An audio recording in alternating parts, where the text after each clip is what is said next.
अरब के कबीले में एक गैर मुस्लिम शादीशुदा औरत रहा करती थी। इसका शौहर बहुत बड़ा बिजनेसमैन था। एक मर्तबा इसने सुना कि मुल्क अरब यानी मक्का में अल्लाह के आखिरी नबी हैं, जो अल्लाह के महबूब नबी हैं। इन पर एक सूरत नाजिल हुई है जिसका नाम है सूरत फातिहा, जिसमें हर बीमारी से शिफा मौजूद है। वो जिस पर भी दम की जाती है या पढ़कर फूंकी जाती है, वो इंसान अच्छा हो जाता है। इसमें अब अकीदे की बात है, मुस्लिम हो या गैर मुस्लिम, अल्लाह पाक जिसके दिल में ईमान की रोशनी डालना चाहे। अल्लाह की कुदरत का तो आप सबको अंदाज़ा होगा। अब किसी शख्स से इस औरत ने सूरत फातिहा सीख ली। फिर जब इसने सूरत फातिहा का तर्जुमा पढ़ा तो इसकी आंखों में आंसू आ गए। और जब भी ये सूरत पढ़ती थी, अल्लाह ताला इसके बिगड़े कामों को संवार देता। एक दिन इसके बेटों को एक खतरनाक जहरीले बिच्छू ने काट लिया। बड़े बड़े हकीमों तबीबों को बुलवाया गया। सब ने ये कहकर जान छुड़वा ली कि इस बिच्छू का जहर बहुत खतरनाक है। इस बच्चे का हम कुछ नहीं कर सकते, तुम्हारा बच्चा बस कुछ देर का मेहमान है। माँ का रो रो कर बुरा हाल था और शोहर अपने खुदाओं की इबादत कर रहा था, इनसे मदद मांग रहा था। फिर जब कोई हल नहीं निकला तो इस औरत को याद आया कि सूरत फातिहा के बारे में इसने पढ़ा है कि इसमें हर बीमारी से शिफा है। इसके दिल में ख्याल आया कि अगर मैं इसे पढ़कर अपने बच्चे पर दम करूं तो क्या मेरा बच्चा ठीक हो जाएगा। क्योंकि अल्लाह ताला ने इस औरत को ईमान की तरफ लाना था, इसके दिल में इस्लाम की मोहब्बत मज़ीद पैदा करनी थी, तो इसकी ज़ुबान में तासीर दे दी।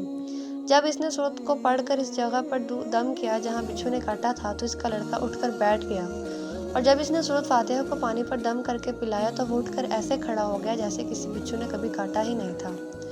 इसका शौहर दौड़ता हुआ इसके पास आया और कहने लगा, किसी तबीब ने और किसी हकीम ने इसे ठीक नहीं किया, तो तुमने ऐसा क्या अमल किया कि जो ये ठीक हो गया। इसने कहा, कुछ भी तो नहीं, बस एक सूरत है जो हर बीमारी को ठीक कर देती है।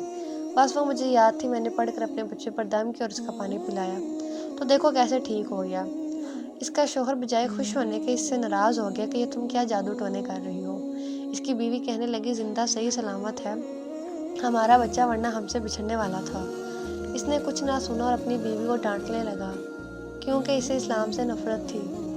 जब इस औरत का शौहर जब घर से काम करने के लिए निकलते वक्त जब इसने अपना जूता पहना तो इसमें वही बिच्छू मौजूद था जिसने इसके बेटे को काटा था। इसके डंक से वो बच्चा तो बच गया मगर खुद न बच सका, क्योंकि जब बिच्छू ने इसको काटा तो जहर पूरे जिस्म में फैल गया और तड़प तड़प के वही दम तोड़ गया। खानदान में यह खबर पहुंची तो कहराम मच गया। अब शौहर दुनिया से जा चुका था। शौहर की वफ़ात के बाद फाकों तक टोपक जा पहुंची और घर में 2 टाइम का खाना मुश्किल हो गया।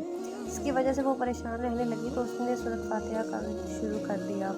वेट शुरू करने के बाद उसके दिन फिर गए। हुआ कुछ यूँ कि उसके शौहर का दोस्त जो उसका बिजनेस पार्टनर था, वो उसके पास आया और कहने लगा कि आपका शौहर मेरे भाइयों की तरह था, तो मैं आपकी ज़रूर मदद करूँगा। तो कुछ ही देर में वो कारोबार संभाल लेता है और उनके हालात ठीक हो जाते हैं। एक दफ़ा वो औरत सूरत फातिहा का विर्द कर रही थी कि वो पूछता है कि आप क्या पढ़ रही हैं या क्या ये कोई मंतर है। तो वह कहती, नहीं ये मंतर नहीं, मुसलमानों की किताब कुरान मजीद की एक सूरत है जिसने मुझे बहुत फ़ायदा दिया है। तो वो पूछता है कि अगर आप इतनी मुतासिर हैं सूरत से तो मुसलमान क्यों नहीं हो जाती। वो कहती, मेरे शौहर को ये पसंद नहीं था कि मैं मुसलमान हो जाऊँ।